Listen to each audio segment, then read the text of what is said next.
आज आपण पनीर पुलावची रेसिपी बघणार आहे। एकदम झटपट आणि इन्स्टंटच आहे।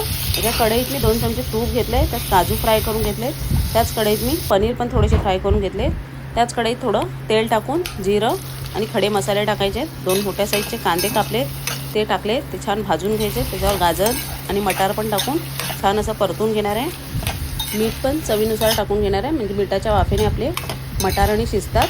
त्यातच 2 मोठ्या साईजचे मी टोमॅटो टाकले, सर्व छान मिक्स करून घेतले।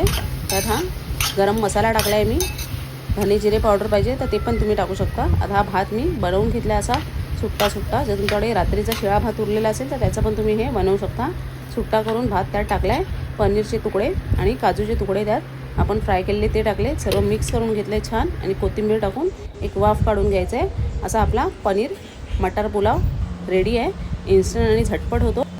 कशी वाटली तुम्हाला ही पनीर मटार पुलावची रेसिपी? कमेंटमध्ये मला नक्की कळवा। आवडली असेल तर एक लाईक शेअर नक्की करा। चॅनलला नवीन असाल तर सबस्क्राईब करायला विसरू नका, म्हणजे छान छान व्हिडिओ तुम्हाला पाहायला मिळतील।